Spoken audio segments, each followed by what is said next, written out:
खूनी कुआं। सीमा गर्मियों की छुट्टियों में अपनी नानी के गांव आई थी। सीमा नानी के घर पहुंचने के बाद अपनी नानी के पैर छूती है और उनसे आशीर्वाद लेती है। तभी उसकी नानी उससे कहती है, इतनी बड़ी हो गई मेरी सीमा, चल जल्दी से हाथ मुंह धो ले, मैं तेरे लिए खाना लगा देती हूँ। भूख लगी होगी ना? हाँ नानी, भूख तो लग रही है मुझे, आपके हाथ के बने हुए पीले दाल और चावल खाने की। कितना टाइम हो गया है मुझे आपके हाथ का बना हुआ दाल चावल खाए हुए। तू तो नौकरी में व्यस्त थी, तो तुझे कहाँ से टाइम मिलेगा अपनी नानी के लिए? और जब इतने टाइम बाद आई है तो ज्यादा टाइम के लिए रुक कर जाएगी तू। हाँ हाँ नानी, इस बार पूरे 2 महीने के लिए आई हूँ। सीमा की नानी अंदर जाकर उसके लिए खाना बनाने लगती है। सीमा कमरे में अकेली होती है। तभी उसे किसी औरत के रोने की आवाज सुनाई देती है। वो कभी खिड़की से बाहर झांकती है तो कभी दरवाजे से बाहर झांकती है। उसे समझ में नहीं आ रहा होता है कि आखिर रो कौन रहा है।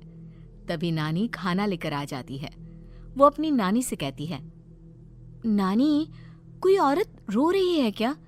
मैं जब से यहाँ आई हूँ तब से मुझे यहाँ किसी औरत की रोने की आवाज आ रही है। हे भगवान, कहीं ये वही तो नहीं? बोलो ना नानी। अरे कोई नहीं रो रहा, ये तेरे मन का वहम है। और तू ना अब खाना खा ले, ज्यादा यहाँ वहाँ की बातों में ध्यान मत दिया कर।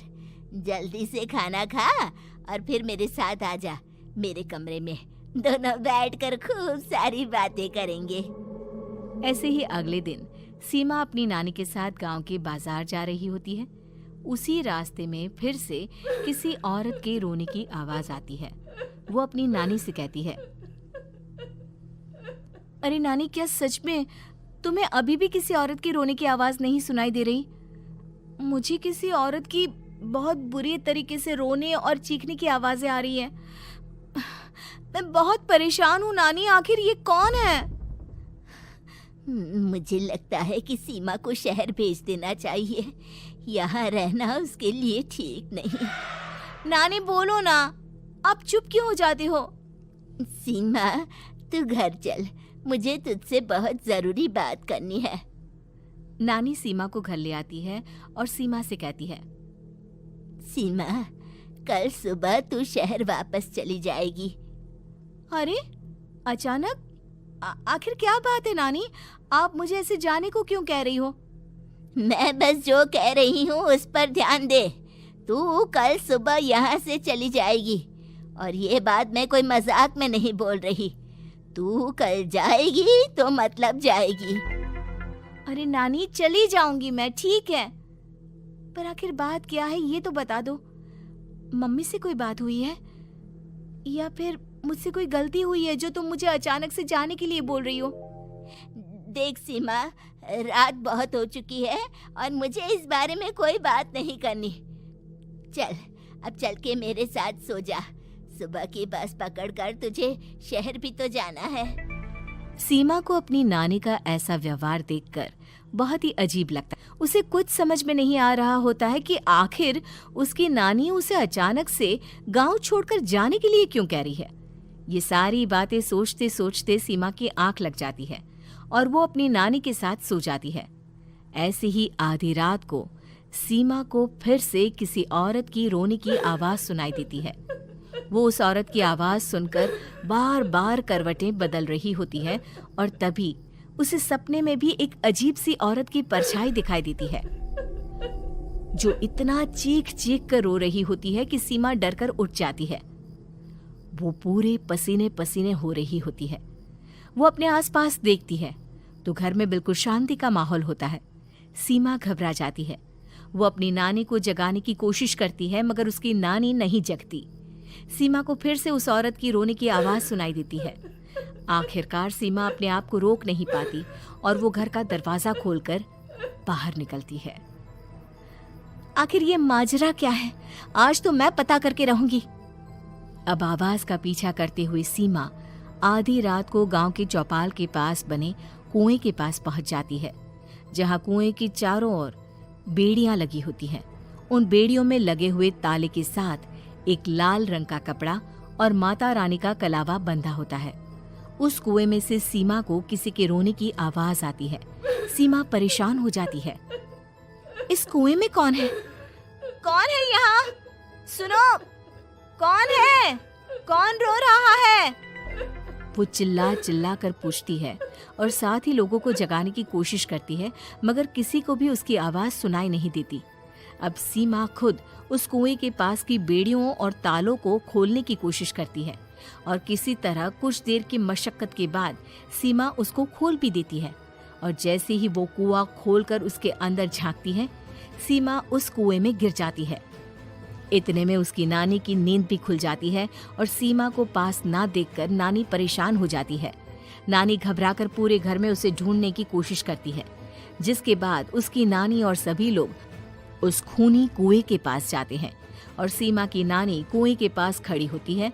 सभी गांव वालों और सीमा की नानी को सीमा के चिल्लाने की आवाज आती है। बचाओ, कोई मुझे बचाओ। मेरी बच्ची, हम आ गए, हम तुझे बचा लेंगे। नानी, मुझे यहाँ बहुत डर लग रहा है। यहाँ इंसान की कटी हुई मुंडिया, हाथ, पैर और कंकाल है और खून भी है। नानी, मुझे डर लग रहा है। आप सब मेरी मदद कीजिए, नहीं तो ये खूनी कुआं मेरी बच्ची को भी खा जाएगा। अरे मुझे तो ये समझ में नहीं आ रहा कि आखिर इस खूनी कुएं को खोला किसने। सालों पहले इसको इतनी मुश्किलों के बाद तांत्रिक बाबा ने बंद किया था। अरे पूरा गांव खूनी कुएं के बारे में अच्छे से जानता है, तो कोई भी जानबूझकर तो ऐसा करेगा नहीं। मतलब किसी ने अनजाने में इसे खोल दिया है भैया। सीमा को इस बारे में मालूम नहीं था और जब से वो यहाँ आई थी तभी से उसे किसी औरत के रोने की आवाज़ें भी सुनाई दे रही थी। कहीं सीमा ने ही तो उसे नहीं खोला। अगर ऐसा है तो फिर सीमा का बचना बहुत मुश्किल है।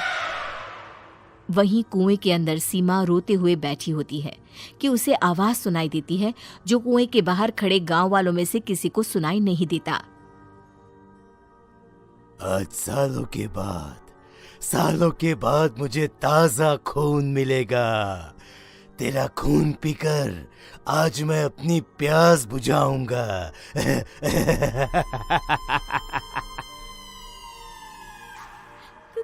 कौन है?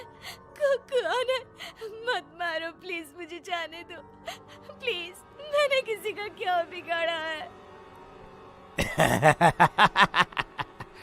वो तुझे मरने के बाद पता चल ही जाएगा। जितने में गांव वाले और सीमा की नानी कुछ सोच पाते, उतने में उन्हें सीमा के चिल्लाने की आवाज आती है और अगले ही पल सब शांत हो जाता है। क्या हुआ? सीमा, मेरी बेटी। माफ करना बहन, लेकिन अब सीमा वापस नहीं आएगी। हमें एक बार फिर से कुएं को बंद करना होगा। गांव वाले तभी तांत्रिक को बुलाकर लाते हैं। एक बार फिर अपनी शक्ति से तांत्रिक बाबा उस कुएं को हमेशा हमेशा के लिए बंद कर देते हैं और वहां एक बोर्ड लगा दिया जाता है कि यहाँ आना मना है।